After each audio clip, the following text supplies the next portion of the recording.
everybody, it's Liz from Veggie Every Day. I'm super excited today because we're going Irish.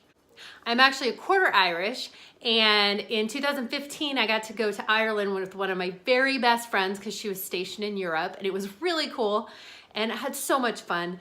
But when it came to the full Irish breakfast, basically we'd get it, we'd split it, and she'd get the meat and I'd get the beans and tomatoes and the rest of the stuff. So I think we deserve a whole Irish breakfast just for vegetarians. So that's what I'm gonna do for you today. And this is gonna be weird because I hate bacon. I know, I freaking said it. I hate bacon, always have. My mom would cook it and just to wake me up, to piss me off because she knew I hated the smell, I hated it. So I bought some veggie bacon. I may love it, I may hate it, I don't know. But we're gonna find out.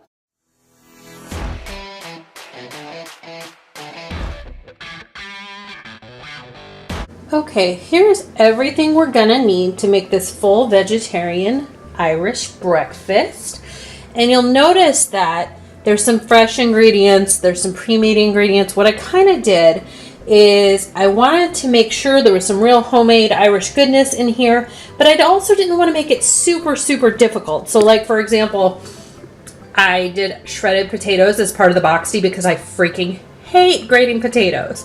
And for the bread, I figured that, you know, making homemade bread would take a really long time, and that wasn't the piece I wanted to focus on, so I just went ahead and bought something that was rustic and that would work for my purposes. So we're going to start by turning the oven on to 200 degrees Fahrenheit. And the reason we're going to do this is because we can make the Boxty first and then keep it warm in the oven while we make the rest of the pieces for the meal.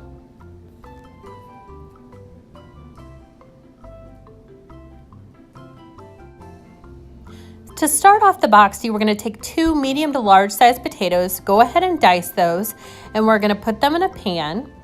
And after that, we're going to cover them with a lot of salt. You're going to notice in this Irish meal that they're really big on the salt. So hey, let's go for it.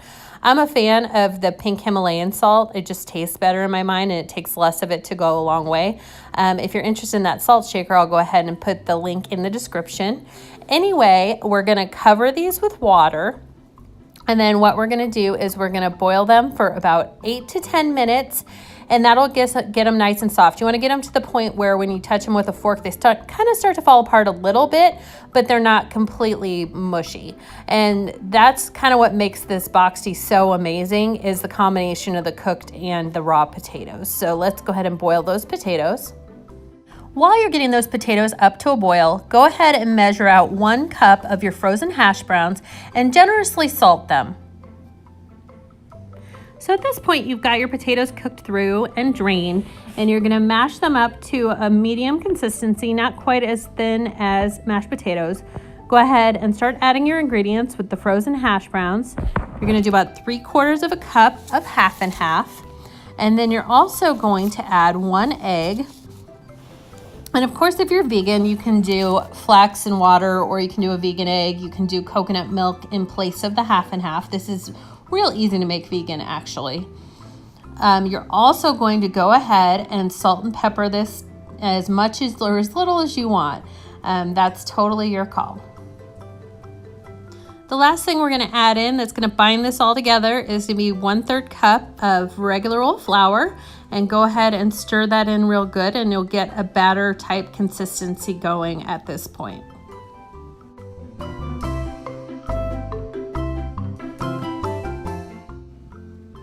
Go ahead and heat up your skillet and spray that with cooking spray. You can use butter or oil, but I figured we already have plenty of good fat in this meal, so it's not really necessary. For each potato cake that you do, you're gonna cook up about 2 to 3 tablespoons per cake, depending on how big you want them. So go ahead and spoon those out. And then the way we're gonna do this is they cook very similar to regular pancakes. So you're gonna do about 4 or 5 minutes on either side. And once you see that they're starting to bubble up is when, you know how they get those little air pockets, that's how you know that they're about ready to flip over. I'm a little paranoid myself, so I usually end up flipping them over and then flipping them over again just to make sure that both sides are good and not overdone. But these really are not that hard to make if you've done pancakes before. So 4 or 5 minutes each side and you should be ready to go. So our Boxty cakes are now looking nice and good. We just flip them over to check them once again. And at this point, you can go ahead and plate them is what I'm going to do. But we also started that oven at 200 degrees.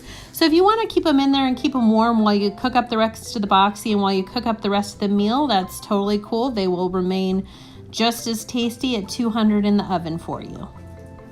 Drain your tofu before you start anything else. Take it out of the package, drain out the water, put it on a plate between 2 pieces of paper towel with something heavy on top. You can leave it there until you need it. Now next we're gonna work on our grits. So for this I did 2 cups of water and half a cup of grits. And you're gonna go ahead and salt that water. And you're gonna wanna bring that to a nice boil before you add your grits. Now you're gonna wanna use old-fashioned grits, not the instant kind. While you're working on those grits, you go ahead and start your vegetarian sausage. I use the Morningstar vegetarian breakfast sausage because it's a lot lower calorie. If you're not worried about your calories, the field roast sausage is awesome, but you're looking at for one of those about 200 calories versus 80 calories for a couple of the small Morningstar ones. You're gonna go ahead and cook that with cooking spray because that'll get nice and crispy without adding a ton of fat or calories. So here's where that tofu is going to come in. We're going to go ahead and use another skillet and crumble up the tofu into that pan. And it's kind of going to be like scrambled egg texture is what we're going for here with this tofu scramble. So go ahead and scramble that all up in there. So to this, we're going to add about half a red bell pepper. And then you're just going to mix that right in there with the tofu. And then we also did about 1/4 of a red onion. And you're gonna mix this all together and then you're gonna cook it for about 5 minutes and see how it's doing at that point. It should start to get a little bit brown. So let everything keep cooking. You're gonna wanna add some turmeric as well as some salt and pepper to the tofu stir fry. You'll see we're taking the sausage out here. That's at about 8 or 9 minutes to get to that point. Total, the tofu stir fry should take about 10 minutes or so, and the grits should take about 10 to 15 minutes, just to give you an overall idea. But you really just have to kind of watch and see how everything's going and the doneness that you like everything cooked to. So it's really up to you. Some people like their sausage black. Some people like it not even close to that level. So you watch it and see what you want to do as far as cooking time. Okay, at this point we're adding our veggie bacon, and to answer the question, I did not like it. It tasted too much like regular bacon. So if you're a meat eater, you probably will like it, but I was not a fan. The grits, you'll notice I did take off the burner here because my oven tends to get really hot. So I actually took them off and then put them on at a lower temperature because they were just getting way too hot. And when that happens, they'll start sputtering. And you can add more water, but I don't want to overcook them either, so this was my solution in this case. So after about another 5 minutes, I'm adding some really good salt as well as 2 tablespoons of low-fat cream cheese to the grits. This is going to make them nice and creamy and just delicious. And grits on their own are really plain, so you want to add some good flavor. I'm also adding about 1/2 cup of shredded cheddar to those. So our bacon and our tofu scramble are almost done. So at the very end, we're gonna add 1 cup of spinach. We do that at the end because it really just needs to incorporate in and wilt a little. If you overcook spinach, it'll get slimy and really gross. So we really don't need to cook it for very long. So we're just gonna add it for just about a minute at the very end of the tofu scramble. So we're just about wrapping up here. We're ready to plate those good, creamy, cheesy grits. And we can go ahead and take that bacon out of the pan.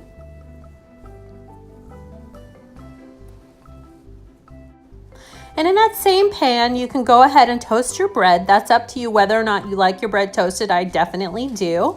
Once that bread is done cooking, you can take your vegetarian baked beans, which would be about 1/4 to 1/2 cup per person, and you can cook them in that same pan. But honestly, I just microwaved them because I was using the canned beans, and I think it tastes exactly the same. The last thing here is our tomatoes. We've sliced them fairly thin and we've put salt and pepper on one side of them to go ahead and fry them in the pan. You really only need 1 or 2 minutes tops on each side, and you can kind of play it by ear. Mine weren't getting super brown, but they were getting nice and soft and crispy on the outside, so I was happy with that. So we've got everything all plated up here. Got some good Kerrygold Irish butter on that bread. It's so freaking delicious. We went ahead and did 1/4 of an avocado to top the tofu scramble. That is another great addition. And you've just got a great Irish breakfast. Enjoy.